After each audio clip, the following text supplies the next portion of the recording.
Assalamualaikum warahmatullahi wabarakatuh. Selamat yang dirahmati Allah dan para pendekar di seluruh Nusantara. Apa kabar pada malam hari ini? Mudah-mudahan baik-baik saja, mudah-mudahan panjang umur, rezekinya lancar, amin. Sahabat yang dirahmati Allah, pada malam hari ini saya mau membahas satu tema yang penting yang sahabat harus memahami dengan sebaik-baiknya, jangan sampai salah paham, yaitu bagaimana cara melawan penyihir, bahkan bagaimana cara mengalahkan penyihir.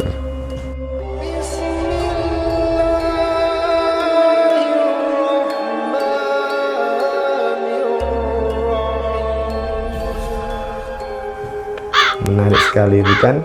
Caranya bukan adu jotos, itu nggak akan menyelesaikan masalah dan itu nggak bisa. Namanya sihir itu bermain di dimensi halus, jadi melawannya juga dengan halus. Sahabat yang dirahmati Allah, perlu diketahui bahwa untuk menjadi penyihir itu ritualnya berat. Apalagi menarik khodam yang sakti, itu ritualnya berat. Kalau ritualnya ringan, puasa sehari 2 hari 3 hari dapat perewangan atau jin, itu jinnya kelas ringan. Tetapi untuk mendapatkan jin kelas tinggi, maka tirakatnya, ritualnya berat. Misalnya puasa 40 hari 40 malam, berendam di bawah air terjun sekian minggu, atau bertapa di hutan selama sekian bulan, sampai kemudian Raja Jin ini merasa ridho dan yakin bahwa inilah calon penyihir. Nah, sahabat yang dirahmati Allah, tetapi resiko untuk menjadi penyihir juga berat, karena penyihir harus merelakan sebagian jiwa atau sukmanya untuk dilepas dan digadaikan kepada Raja Jin, atau dibuanglah, digadaikan. Sebagian jiwa yang ada di dalam badannya itu dibuang, dan jiwa yang kosong itu dimasuki oleh Raja Jin dan anak buahnya, ratusan ribuan tergantung berapa banyak anak buahnya. Biasanya Raja Jin ini yang sakti-sakti ini juga bentuknya keren-keren, macan putih, macan belang, singa, buaya, atau ular yang warnanya keren-keren, atau seperti pendekar, buto hijau, atau apa, makhluk-makhluk merah kayak Hellboy. Itu ifrit-ifrit itu yang sakti-sakti di alam mereka.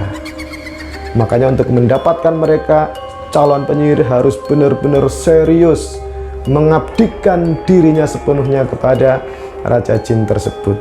Sahabat yang dirahmati Allah, sahabat harus memahami juga bahwa ketika jin itu sudah masuk ke dalam tubuh penyihir, maka jadilah manusia setengah jin, manusia setengah setan, satu jiwa dua nyawa. Artinya ketika jin itu senang, penyihir ikut senang. Ketika dukun itu senang, jin juga ikut senang. Sebaliknya ketika dukun itu sakit, jin ikut sakit. Jin itu sekarat, dukun ikut sekarat. Kenapa? Karena satu jiwa dua nyawa. Bisa difahami nggak ini? Satu jiwa dua nyawa. Saya ulangi lagi, ketika jinnya sakit, dukun ikut sakit. Ketika khodam andalan ini sekarat, maka dukun ikut sekarat. Kurang lebih seperti itu. Nah, ketika jin ini sudah menyatu dengan tubuh penyihir, maka penyihir ini mempunyai kelebihan linuih di luar nalar manusia. Misalnya bisa terbang, jalan di atas air, apa tadi sudah saya sampaikan ya, memukul jarak jauh, bisa makan banyak atau enggak makan berhari-hari, bisa ngilang, bisa mendatangkan sesuatu, dan dalam hal ini bisa menyantet orang, memelet orang, atau bahkan mengobati, menyembuhkan sihir dengan sihir. Wah, ini jika jinnya sakti dan mengobati orang yang kena sihir dengan jinnya ecek-ecek, ya jinnya langsung dikebuk keluar, maka orang itu sembuh. Itu juga tidak boleh, dilarang. Bekerja sama dengan jin, jiwa kita menyatu dengan jin, itu juga dosa besar. Di dunia mungkin dapat manfaat kerjasama ini, tapi di akhirat, wah, itu dosa besar. Apalagi untuk menzalimi makhluk yang lain. Sahabat yang dirahmati Allah, ketika penyihir ini menyantet orang lain, maka jin andalan dukun sesekali akan mengecek keadaan korban. Namanya komandan tidak mungkin langsung turun tangan. Raja jin ini tidak mungkin turun tangan, tetapi anak buahnya dulu. Ketika anak buahnya menjalankan tugas dengan baik, maka ya ini jin andalan nggak perlu turun tangan, khodam andalan ini nggak perlu turun tangan. Tetapi ketika korbannya melawan dengan perlawanan yang gigih, maka khodam andalan penyihir ini akan turun tangan membantu proses-proses sihir sehingga korban bisa takluk.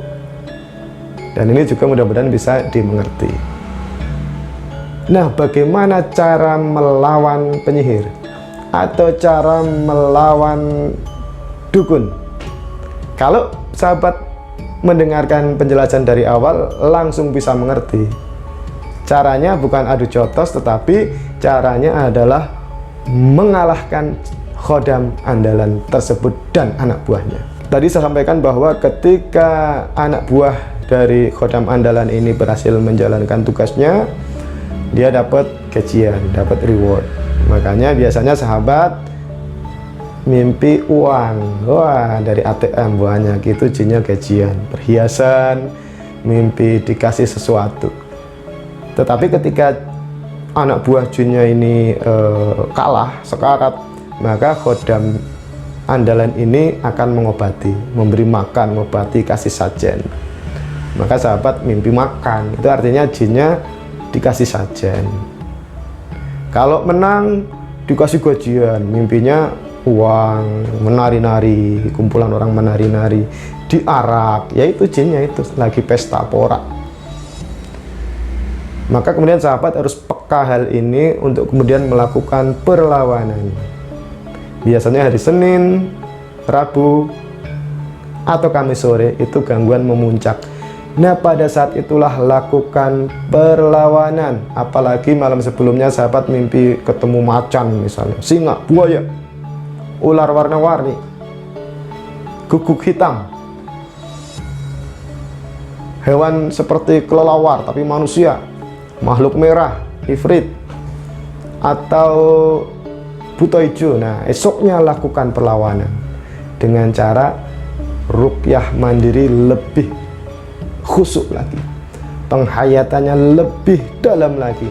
Jangan ikuti marah, takut, sedih, gemuruh dan lain sebagainya, tapi bikin irama sendiri dengan membaca ayat ruqyah, istighfar, sholawat, sekusuk-kusuknya, duduk, diam, baca ayat ruqyah dengan khusyuk sampai indikasinya berhasil adalah muntah angin. Sini sampai sakit lehernya, sampai sakit, kemudian muntah angin yang panjang.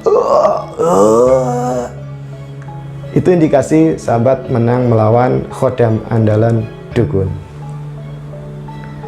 Pahami ya? Maka ketika khodam andalan dukun ini kalah, sakit, nun jauh di sana penyihir ikut sakit. Apalagi khodam andalan ini tewas misalnya, maka nun jauh di sana ada yang sekarat. Jika di sini sekarat, di sana sekarat. Sini sakit, sana sakit. Sini meninggal, sana nggak meninggal karena masih ada nyawanya, tapi tinggal setengah, dan itu luar biasa sakitnya, menderitanya. Tetapi untuk melakukan ini sahabat harus benar-benar khusyuk dan bingkai semua itu dengan doa. Jangan ada unsur balas dendam, jangan. Tapi niatkan untuk supaya kita semua dapat hidayah. Kita dapat hidayah, penyihirnya dapat hidayah, jinnya dapat hidayah. Kalau nggak mau, ya biarlah hukum Allah yang bekerja. Kurang lebih seperti itu. Assalamualaikum warahmatullahi wabarakatuh.